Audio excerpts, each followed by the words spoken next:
guys, it's your girl Cyn. Welcome to my channel. If you're new, go ahead and click the subscribe button, and if you're a returning subscriber, thank you so much for being a part of the family. Also, shout out to all of my memberships and tribe members over at JustCynRoy. I love you guys so much. So today's video is going to be an update. It's a 3-week post-op update on my myomectomy. I am currently getting ready because I am going to my doctor's appointment. My doctor's appointment is at 1 o'clock. It is currently around 12 o'clock, 12 to 15-ish.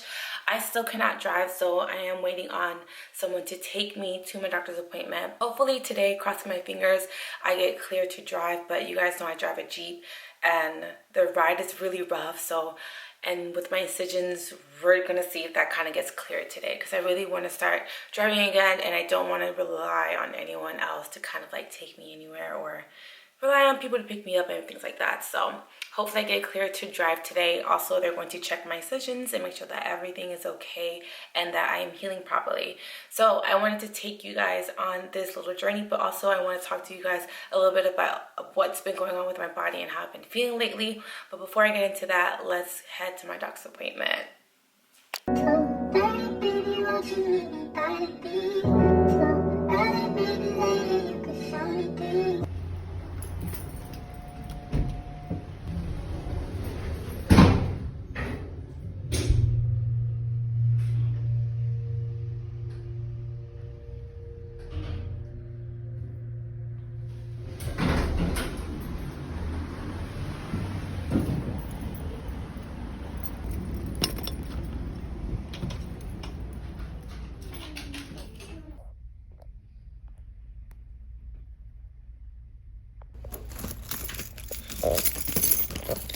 Good.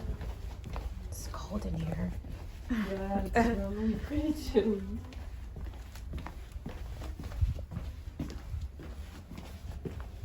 Have a seat in the chair for me.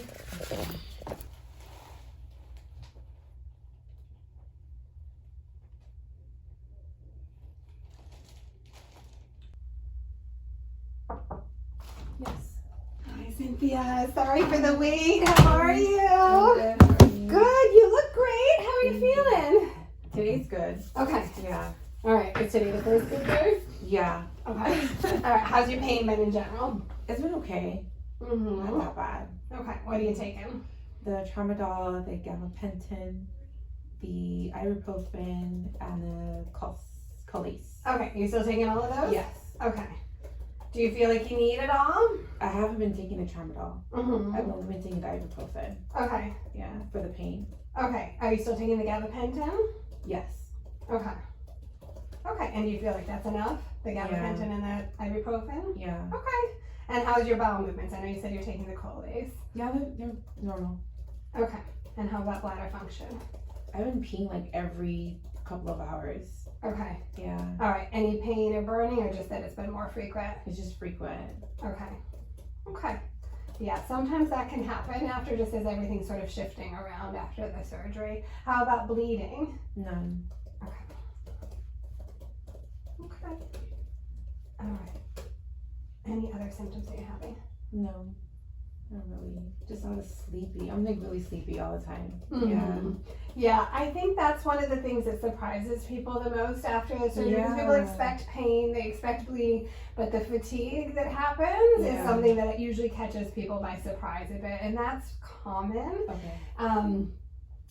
We talked about it before, but nobody ever remembers it. But it's common. Your body's been through like a major stressor, and particularly with the amount of fibroids that you had, and that we kind of went in these different ways, and it took a while to get all of them out. Mm-hmm. Your body was under a lot of stress for one. It takes a while to recover from that. Typically, that fatigue goes away like usually within about a month after the surgery. So you're not quite there. We're about at that like 3 weeks-ish. Yeah. 2.5 weeks, somewhere in there, mark. So that's going to get better and better, just like the pain gets better and better. Okay. Now, the bleeding has stopped from the surgery, which is good. Now we have to kind of wait and see what your periods are going to look like. Right. The first couple of periods might still not be very fun, and that's because as your uterus is sort of adjusting and kind of clamping down where those fibroids were removed, sometimes the bleeding the first couple of times can be heavy still too. Okay. So I don't want you to worry if that's the case. It doesn't mean that that's what it's going to be like in the long term. It just takes a little bit of time for your body to fully adjust to the surgery. Okay. Now, did you give a urine sample when you came in? No. All right, I'm gonna have you give one just to make sure that there's no infection since you're having that frequency, but it sounds like likely not since you're not having any other symptoms to go along with that. Okay. Okay. The pathology did come back showing fibroids and endometriosis like we expected from what we saw. I know we talked about the surgery in general. Did you have any questions that have come up since then? No, not really. Okay, so I'm just going to look at these upper incisions first. So this glue you can peel off in the shower now. You don't need that anymore, but that looks good. Same with these little tapes. They're starting to fall off on their own. Usually peeling them off in the shower is the easiest way to go just because the water helps it to not pull so much. But everything looks good with that. Come on down all the way to the bottom.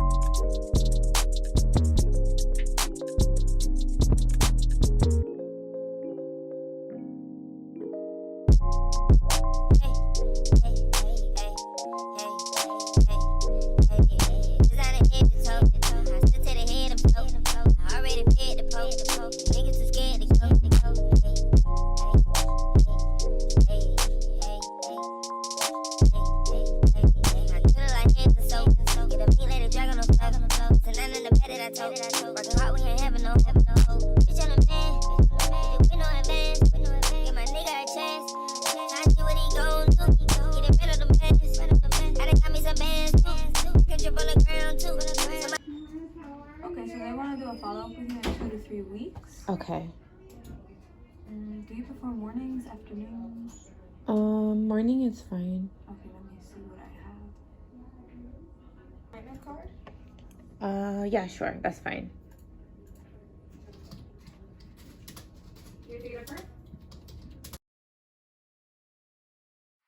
Okay guys, so I'm finally home and I really want to like open up with you guys and share with you guys like how I've been feeling with this whole treatment with my myomectomy and my update, everything that's been going on. I've been sleeping a lot more than usual. I spoke with my doctor. She told me that that's pretty much normal because my body has gone through a lot. So it's going through recovery, but if you know me and you've been following me for a long time here on this channel, I'm pretty active. I go to Pilates 3 to 4 times a week, so me being asleep a lot of hours and my body feeling incredibly tired, it's new, it's foreign to me. I will say, as far as my body and like looking at it in the mirror, I do feel a little bit undesirable. I did have a conversation with my best friend and he was just pretty much checking up on me and asking me how I was feeling. And you know, I told him, I said, you know, I'm ready to get back in the gym. I'm ready to do Pilates because, you know, I want to be fine all 2023. And you know, I was telling him like, I don't feel pretty. Like, I have these 4 large incisions on my stomach and you know, I feel really undesirable. And he was just basically telling me that I was beautiful and that I'm overthinking things and I really need to make sure that I'm back to 100% before I get back in the gym. And he was just basically like uplifting me, and it really meant a lot to me, more than he thinks it does, because hearing it from a man is different than hearing it from a woman. He knows what I've been going through, and obviously, and he's like, no, you're beautiful, like that doesn't mean anything, like those scars don't mean anything, and you know, you're gorgeous, like telling me all these things I needed to hear, right? Because I have been feeling really undesirable, and you know, I have been feeling like crap because I haven't been working out and I haven't been like active. I haven't been really going out. I've been pretty much staying home, and that's why I haven't had any vlogs up lately. I mean, of course I posted one last Sunday, but this Sunday it'll be different because I haven't been really doing anything.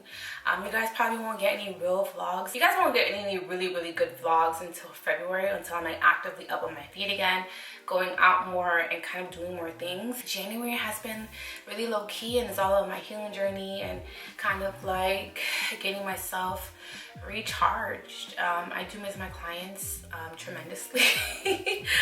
You know, I've been bored and being around my clients and talking to my clients, you know, it warms my heart to talk to them and, you know, see what's up with their lives and make sure that everyone is doing the work and everyone is kind of like, you know, on the right track. And I feel like I haven't been able to do that because I've been trying to, like, maybe I use that as a distraction so I don't have to focus about what's going on in my life. But this whole month of January is kind of just like me reflecting and mainly focusing on myself, which I just tend not to do. I tend to be of service of other people.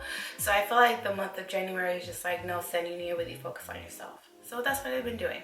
Now, as far as my body, I have been wearing a board. Now, I was suggested by this board, an ab board, from a friend who went through liposuction, but she said you can still use it too, Cyn. Like people who have gone through C-sections and people who have gone through major surgeries use these ab boards to kind of make sure that their stomachs are really flat.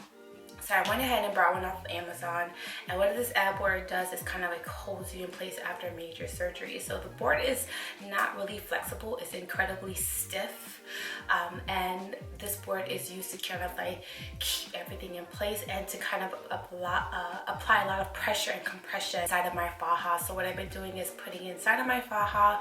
I wear my faja about maybe like all day. I guess sometimes I do sleep in my faja as well, but the board has been compressing and applying a lot of pressure to kind of keep my stomach incredibly flat. Now, I am happy that I kept my body up as far as like working out, eating well before my surgery, because my stomach is flat. I'm not gonna lie. It's incredibly flat. Even after surgery, it's still really, really flat, and that was my main goal. I wanted to make sure that I ate right and stayed in shape. Before I went to surgery, you guys kind of know that I'd had my packs were starting to show before going into surgery. So I'm glad that I kept my body up and I was right on track with my nutrition, because after surgery, I don't really see any scar tissue or anything like that. So I'm glad that I went ahead and followed my instincts and decided to kind of keep my body up. But the ab board has been working. I do apply it every single day under my faja, and it was kind of uncomfortable at first because I'm not used to it, because I'm just used to having my faja compress me. But I feel like with that additionally adding the ab board, it has been keeping my stomach nipped and like it's snatched. Okay, insert it inside of your faja and you kind of hook your faja in, and it kind of gives you that extra compression that you have been looking for. Mentally, I have been doing well. Physically, I have been really, really tired, fatigued, and just really slow. I can't really lift anything up. I can't really do a lot of walking still. Even though I'm back to walking, it's really hard for me to walk. I get out of breath really quickly. I am still battling with my anemia, so I have been taking my liquid iron every single day. I have been on my medication, which is the Mefenbri, the tramadol if needed, the ibuprofen, and the Colace, which I have been taking. They recently just took me off the gabapentin, which I am not taking anymore, which is to help the nerve blockers in my stomach, to help me kind of like numb it so I won't feel so much pain. So I am currently off of it. My doctor took me off of it because she said I don't no longer need it. So I've been just taking the ibuprofen and the tramadol as needed, or whenever I feel any severe pain. But I haven't felt any severe pain because of the faja. The faja has been really helping me, especially with coughing and laughing. Faja has been really my saving grace, and it's kind of holding everything in. Now, I do still have some surgical glue on me. My doctor said that it will come off naturally in the shower, so I'm kind of waiting for the surgical glue to come off so I can start on my skincare, which is the Dermacare, I believe it's called, bio oil, and I will be using scar tapes from Amazon that I purchased, and they're not here yet, but when I do receive them, I will show you guys what they look like. It's basically a scar tape that you put over your incisions or you put over scars, and over time it kind of fades the scars. So that is like my next course of action after the surgical glue has been completely off and everything has been completely lifted from taking my showers. I'm going to be working on my skincare. Like, that's going to be like my number one thing, is getting my skin and kind of like slowly but surely having the scars fade away from my surgery. Now, I have never had any surgery. This is my major surgery I've ever had in my life. So me having scars on my body is is new to me. I mean, I guess this is gonna sound really superficial, but I don't like them. But of course, like, I'm gonna be working, like I said, hard on trying to get these scars faded as much as I possibly can and relearning to love my body again. Because like I said, I don't really feel very desirable. But I'm working on it. Definitely gonna be working on it. Since this is a 3-week update, I do want to show you guys how my scars are looking, and you guys can kind of see how they've been kind of regressing since the first time I showed you guys back in December. So I'll show you guys how my incisions are looking like so far. So I have my faja on, and I'm just gonna take it off really quickly so you guys can kind of see how my incisions are looking like, or what they're looking like now. So I have one here, as you guys can see, and like I said, my stomach is incredibly flat, you guys. There's one right here. Like I said, I'm waiting for these surgical glues to come out or to be removed. As you guys can see, this one. Don't mind my nails. I have not been to the nail shop in like almost 4 weeks because I can't drive yet. So don't mind my nails, y'all, please. But as you guys can see, the surgical glue is coming off. My doctor said I can go ahead and peel them off, but I'm not going to because I just want them to come off naturally. And I have another one right here. I'm gonna show you guys the incision that I have down below so you guys can kind of see how it looks like. That is how it's looking like right now. Again, my stomach is incredibly flat, I told you guys. So this is how it's looking like. Nothing big. And then my incision is about this big, you guys. It's not that big. It looks like it's longer because of the tapes are all the way here, but it's not. Well, this length, I should say. But this is my stomach, how it's looking, how it's coming along. Like I said, my stomach is incredibly flat. So this is how my 3-week update looks with my incisions and my scars. So that is how my incisions are looking like right now. I'm still doing a little bit of healing, but like I said, I'm doing well, you guys. A lot of you guys have been DMing me and reaching out to me, and I just want to say that I'm doing well. I'm just really like working with my therapist about just like the changes that have been going on in my life right now currently, as far as like getting surgery and like losing friends, and there's just been a lot of shifts in my life lately. Just been really focusing on that. Like I guess thinking about who my friends are, and I've been thinking a lot about just what I want to do in the next couple of years, the next couple of months, and it's just been a lot, you guys. It's just been a lot. So this has been really like sensitive. I'm not gonna cry, but this has been like a really sensitive time in my life. But I'm so resilient. I've gone through so much, so I feel like this is just like another bump in the road. And my therapist is constantly telling me that, you know, Cynthia, you need to feel through this and stop worrying about when you're gonna get to the other side of this. And it's true. Like, I'm so like pressed to kind of like get over January, the month of January, over with, so I can go back to Pilates and go back to the gym. And my therapist is just like, no, Cyn, like, you need to feel through this. Like, you really need to be a little bit more mindful in January and kind of like feel through all of this. Like, really like sit down and kind of just like stop trying to numb this whole month and just kind of like soak it all in. And I've been trying. I've definitely been trying. Sometimes I just don't want to think about this. I just want to kind of like, I'm very much so, okay, so what are we doing next? What's next? What's next? What's next? And sometimes that's not good. I'm more so this month treating myself as a client and not treating myself as Cyn the healer or Cyn the tarot reader. Like, I'm like, what would you tell your client? And take that advice, you know? So if my client was going what I'm going through, I would tell my client, like, be patient with yourself and to kind of feel through this and kind of more so stop rushing the process. So that's what I'm doing, trying to take my own advice, and it sucks. It sucks because it's just like, I don't want to hear that. And sometimes I know my clients don't want to hear that either. So I feel like I'm more so in the client position right now, and it's kind of weird and it's kind of funky. It's kind of like awakening at the same time. But I feel like I needed this, you know, this everything happens for a reason. Why I went through this, you know, it happens for a reason. And hopefully these videos that I'm doing right now for people who are going through fibroids can really help the next person, the next brown girl, the next person who's going through this as well. So that is pretty much all I want to say in this video. So this is going to be the 3-week update. I will have another update in the next 2 weeks because I do have another doctor's appointment in 2 weeks, I should say, the first week of February. So I have another video out for you guys. But I love you guys. I thank you guys who have been reaching out to me and showing their support, and the support has been tremendous and it's been humbling, and I just want to say that I love you guys. And please like, share, and comment down below, and of course subscribe to this channel. But I love you guys, and I'll see you guys in my next video. Bye guys.